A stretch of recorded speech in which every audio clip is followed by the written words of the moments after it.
पाप करते चले जा रहे हैं जन्म जन्म से, अब समझाओ तो समझ में नहीं आता।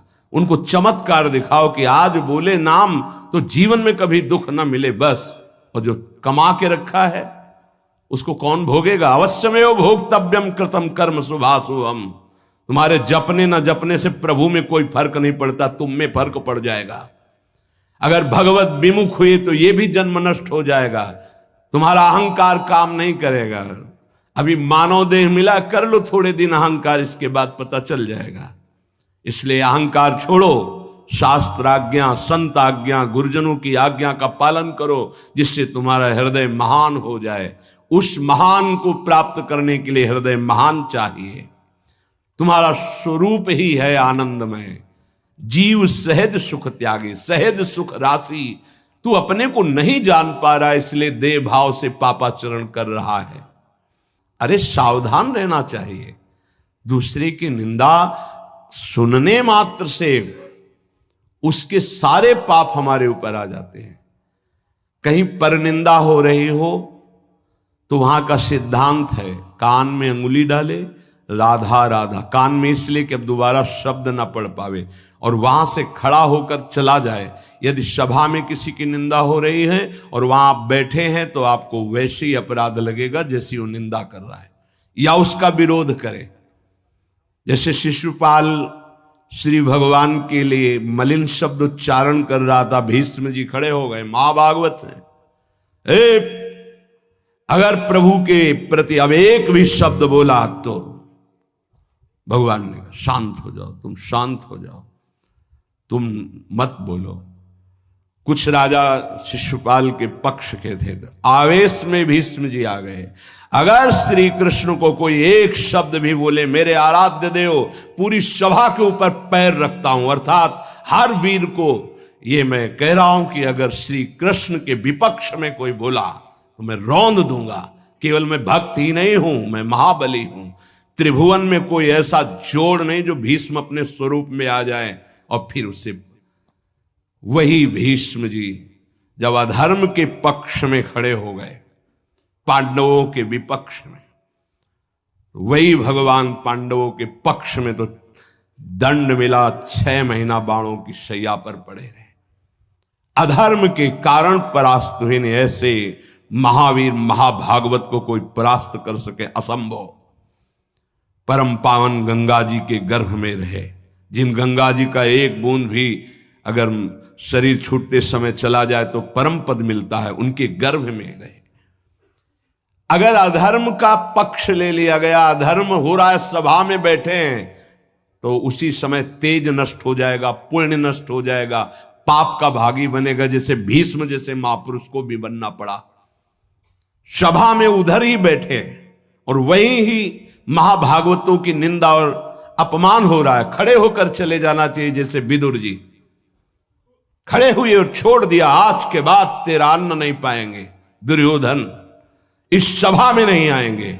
जिस सभा में धर्मात्माओं की निंदा हो, उस सभा का त्याग कर दे। एकांत फूस की झोपड़ी बनाकर रहना पसंद, भिक्षा मांग के खाना पसंद, अधर्मियों का अन्न नहीं, अधर्म सभा का सेवन नहीं। तो भगवान विदुरानी जी के घर गए थे। पर निंदा सुन श्रवण मलिन, बचाना चाहिए श्रवण इंद्रिय को। जहां किसी की निंदा हो, अब तो शौक है इस बात का, निंदा करने का और सुनने का एक व्यसन है। अपने को बड़ा अच्छा साधक मान लेना, दूसरे को हे मानकर उनकी निंदा करना, ये क्या कर रहे हो?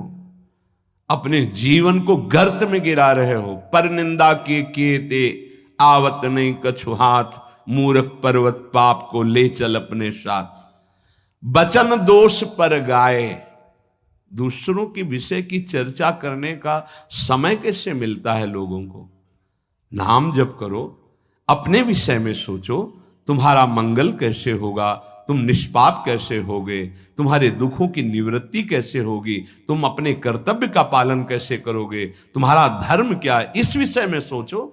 दूसरों के विषय में बोलने की हमारे पास समय वृत्ति कैसे है? ना तो वृत्ति होनी चाहिए ना समय। पर निंदा सुनकर श्रवणेंद्री मलिन हो गई और पर निंदा करके वचन मलिन हो गए और अपने प्रभु से विमुख होकर, हरि से विमुख होकर सब अपवित्र हो गया। शरीर अपवित्र, इंद्रियां अपवित्र, हृदय अपवित्र, स्वभाव अपवित्र। तुलसीदास व्रत दान ज्ञान तप शुद्धि हेतु श्रुति गावे, राम चरण अनुराग नीर बिनु मल अति नाश न पावे। खास बात कह रहे हैं, शास्त्रों में बहुत वर्णन है। पाप नाश के बहुत से उपाय हैं, बड़े बड़े व्रत, कृच्छ चंद्रायण आदि व्रत, उपवास करने से कुछ पाप क्षीण होते हैं, लेकिन पाप प्रवृत्ति का नाश नहीं होता। शास्त्र ज्ञान भी पाप निवृत्ति का उपाय है, तपस्या भी, बड़े उपाय शास्त्रों में वर्णन किए पाप नष्ट का। गोस्वामी जी कह रहे भगवान के अनुराग के बिना, भगवत प्रेम के बिना जड़ मूल से हृदय निष्पाप नहीं होता। पाप की जड़ है प्रवृत्ति, वासना, कामना, तृष्णा, स्पृहा। इनका जड़ से नाश हो जाता है जब हृदय प्रेम से द्रवित हो। अपनापन जब प्रभु से होता है, मेरे प्रभु, जहां हृदय में द्रवण क्रिया हुई, आंखों में अश्रु बहे, वो जो पवित्रता होती है, मम भक्ति युक्तो भुवनम पुनात, लोगों को पावन करने की सामर्थ्य उसमें आ जाती है। ये अनुराग प्राप्त करने के लिए मानव देह मिला है, हरि अनुराग। प्रेम प्राप्त करने, कहां प्रेम लग, जरा सी बात हमारे प्रतिकूल हो, हमारी गुरु निष्ठा, भगवान निष्ठा, पता नहीं कहां माया किस कोने में कर देती है कि उस समय में हम केवल उस सामने अनुकूलता को देखते हैं, प्रभु को नहीं देखते, प्रभु के विधान को नहीं देखते। ये नहीं समझ पाते कि हमारे सामने प्रश्न उपस्थित हुआ है, अब हमें अपनी इष्ट निष्ठा, गुरु निष्ठा को परिपक्व रखना है। साधन में उन्नति अपना पुरुषार्थ और गुरुदेव की कृपा, भगवत कृपा दोनों चाहिए। अगर पुरुषार्थ नहीं करोगे तो कृपा है उसका स्वाद नहीं ले पाओगे। कृपा रसोई बना करके सामने रख देना थाल, पुरुषार्थ उसे पाना। पूज्यपाद श्री उड़िया बाबा जी महाराज कहते, साधक का प्रयास और भगवान गुरुदेव की कृपा, ये दोनों सिद्धावस्था की प्राप्ति में अत्यंत आवश्यक हैं।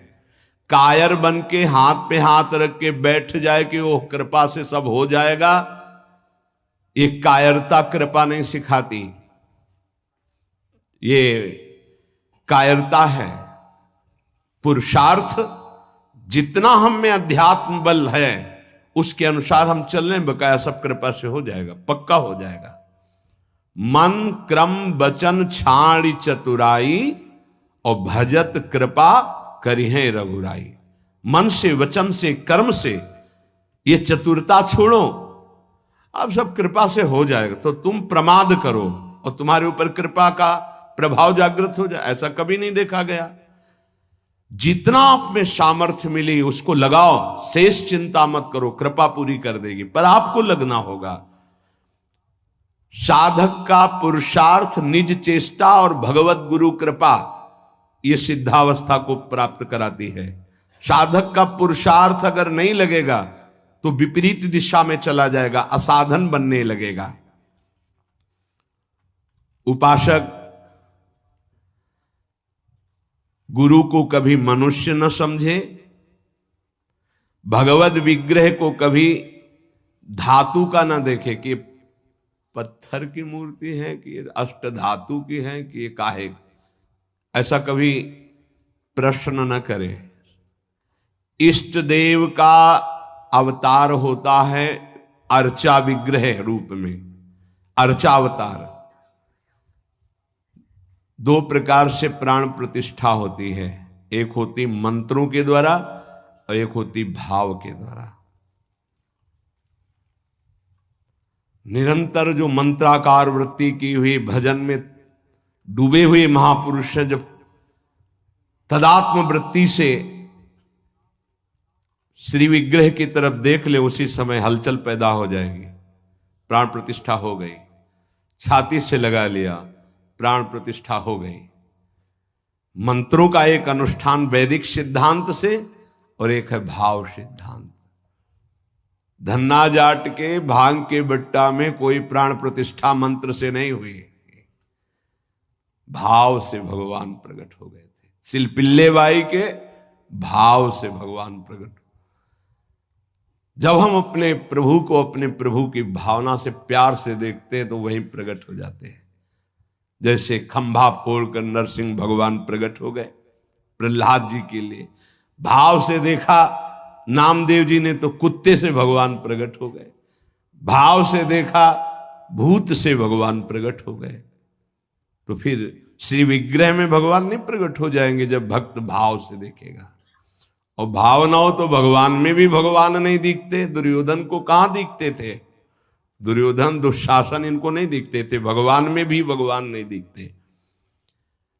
गुरु को मनुष्य समझना, भगवद विग्रह को धातु या पाषाण का समझना, गुरु मंत्र को साधारण शब्द समझना, चरणोदक को सामान्य जल मानना, भगवत प्रसाद को भोजन मानना, अन्न मानना, साधु की जाति पर दृष्टि रखना, ये उपासक को सावधानी पूर्वक त्याग कर देना चाहिए। ये उपासना के बड़े विघ्न हैं। यदि ऐसा भाव बना रहेगा तो उपासना सिद्ध नहीं होगी। कभी कभी चूक हो जाती है। प्रसाद में अन्न या फल दृष्टि नहीं रखी जाती, सिर्फ प्रसाद। और वैष्णव पद्धति है, प्रसाद का किनका मुख में अगर डाल लिया जाए तो कोई भी व्रत भंग नहीं होता, चाहे निर्जला ही क्यों न हो। भगवत प्रसाद में ये भाव नहीं रखा जाता कि ये अन्न है या अमुक वस्तु है, नहीं। प्रसाद में यदि भोजन अन्न वस्तु, आज अन्न है तो कल प्रसाद कैसे हो जाएगा? प्रसाद तो सिर्फ प्रसाद है और उसका किनका डालने से हर व्रत की पूर्णता होती है। चरणामृत, जैसे जो लोग नहीं जानते, वो जब बटता है तो बोले थोड़ा जल हमको भी दे दीजिए। जल नहीं है, चरणामृत है। चरणामृत को जल समझना। प्रभु के सामने जाकर के पूछना, ये मूर्ति काहे की है? पत्थर की है, संगमरमर की है, ये धातु की है? बड़ा अपराध कर रहे हो। ऐसा कभी प्रभु के श्री विग्रह के सामने नहीं। ये संत किस जाति के हैं? ऐसा कभी नहीं। गुरुदेव साक्षात परब्रह्म तस्मै श्री गुरुवे। ऐसा भाव कहां हो पाता है? परब्रह्म परमात्मा भाव गुरुदेव पर हो पाना है तो बड़ी मुश्किल की बात है। यहां तो साधु भाव ही हो जाए, बहुत बड़ी बात है कि ये संत है। पूर्ण मनुष्य बुद्धि बनी रहती है। इसीलिए हमको अपने गुरुदेव में आराध्य देव नहीं दिखाते, नहीं तो गुरुदेव अपने स्वरूप को ही तो दिखाने के लिए विराजमान है। इसमें शिष्य के नेत्र की बात है। गुरुदेव तो कृपाल हुई है। जब हरिव्यास देवाचार्य जी अपने गुरुदेव के पास आए तो जब शिष्यत्व की बात की तो उन्होंने कहा, तुम्हें कुछ दिखाई दे रहा है? बोले नहीं, जाओ 12 वर्ष गिरिराज जी की परिक्रमा। फिर आए, राधे राधे। अब कुछ दिखाई दे रहा है? बोले नहीं, फिर जाओ 12 वर्ष। 24 वर्ष राधा राधा रटते हुए गिरिराज जी की परिक्रमा लगाई। जब आए बोले अब दिखाई दे रहा? बोले हाँ, आपकी गोद में प्रिया प्रीतम विराजमान है। ये अब दृष्टि आई। गुरु को मनुष्य मानना, प्रायः मनुष्य ही मानते हैं। हमें लगता है कि 1000 में कोई 1-2 ऐसे होंगे जो ये भाव हो कि गुरुदेव हमारे ब्रह्म हैं। छवि या मूर्ति विराजमान करके तो पूजा सब करेंगे, लेकिन मनुष्य बुद्धि या बहुत संत बुद्धि, उसमें भी प्रश्नवाचक चिन्ह। साक्षात पर ब्रह्म कहने को तो सामने जाके बोलेंगे गुरुर् ब्रह्मा गुरुर्विष्णु गुरुर्देव महेश्वरः गुरु साक्षात पर ब्रह्म तस्मै श्री गुरुवे नमः। विचार करो, इसमें से एक भी माना है तुमने? गुरु को ब्रह्मा माना है या हरि माना है या शिव माना है या साक्षात परब्रह्म माना है, बड़ा मुश्किल है। केवल कह देना अलग, बोले होना भी तो चाहिए साक्षात परब्रह्म।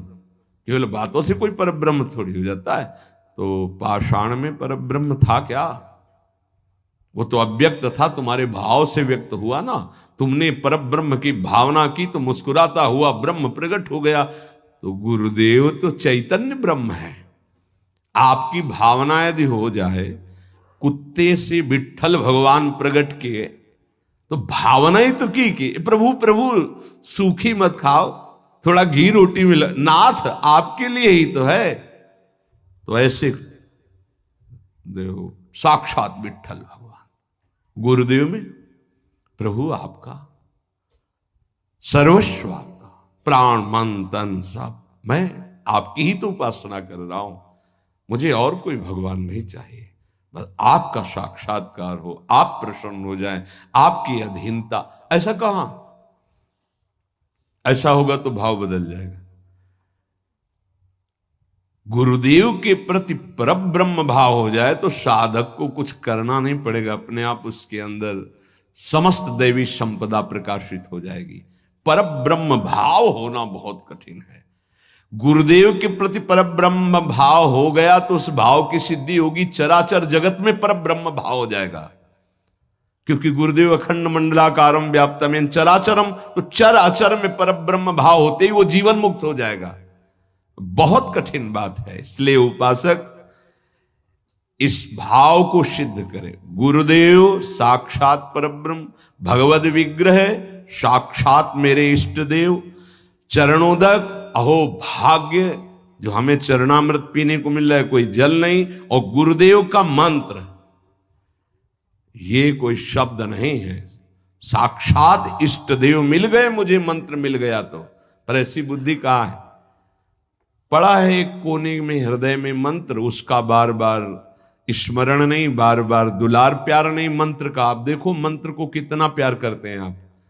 मंत्र का प्यार है बार बार स्मरण करना, दुलार करना, तो उसी का जागरण होगा। तो वही प्रिया प्रीतम निकुंज सब उसी में छुपा है। ये जो मंत्र है ना, इसमें सब कुछ छुपा है। मंत्र की ही व्याख्या चतुरासी जी है, निज मंत्र की व्याख्या चतुरासी जी है। चतुरासी जी की व्याख्या 42 लीला और वृंदावन दास चाचा जितने भी पद गाए सब चतुरासी जी की व्याख्या है, और 84 जी निज मंत्र की व्याख्या है। ये अंदर की बात समझ। मंत्र मिला मतलब पूरे निकुंज की चाबी मिल गई। बीज मंत्र इसी को कहे, इसी से पूरा निकुंज रूपी वृक्ष प्रकाशित हो जाएगा। इष्ट देव में, गुरुदेव में जितना तुम्हारे भाव की कमी रहेगी उतना ही उपासना असफल रहेगी।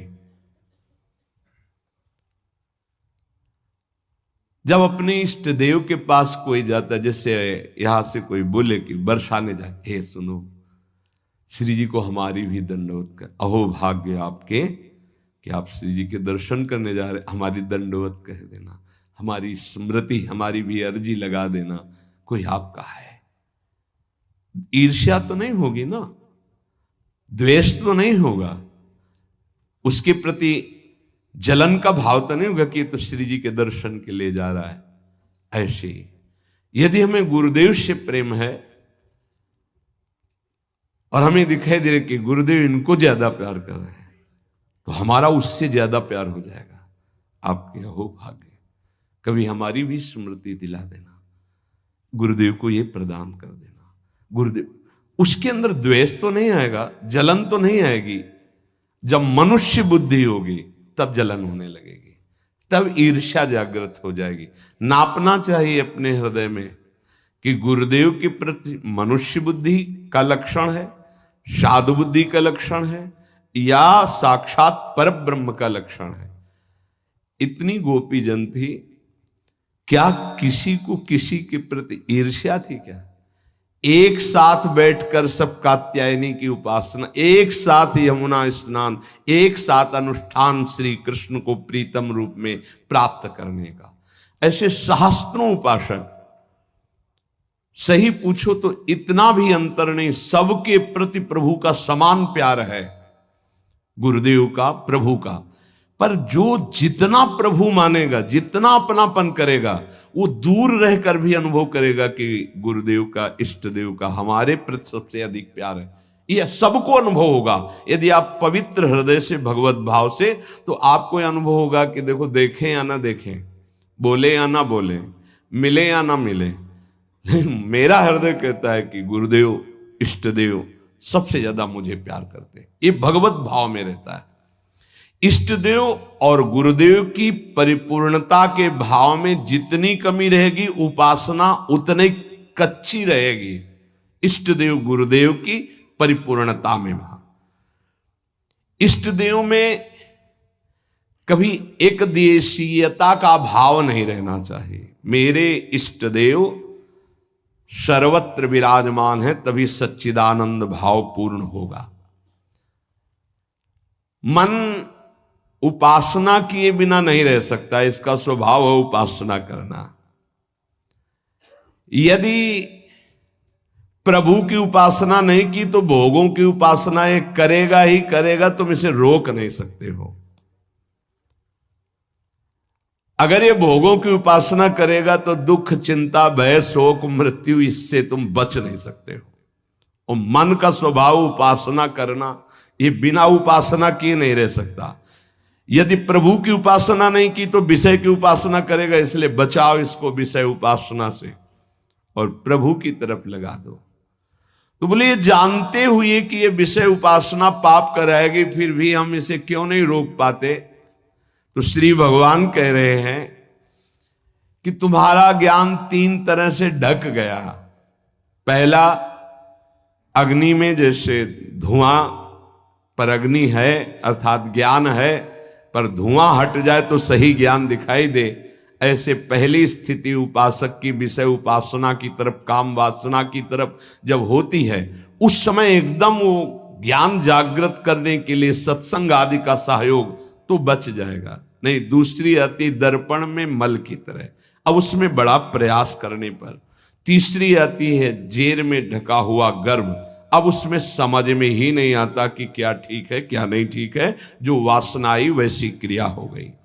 आवृतम ज्ञान में तेनो ज्ञानिनो नित्य वैरिणा काम रूपेण कौन्तेय दुष्पूरेणानलेन च। हे कुंती नंदन, ये काम अग्नि है, ये कभी तृप्त होने वाला नहीं है। जैसे अग्नि में धीरे धीरे घी डालो तो भड़केगी, वो शांत नहीं होगी। ये ज्ञानियों का बहुत बड़ा दुश्मन है, तो अज्ञानियों का मित्र है। काम से ही तो सुख का अनुभव करते हैं।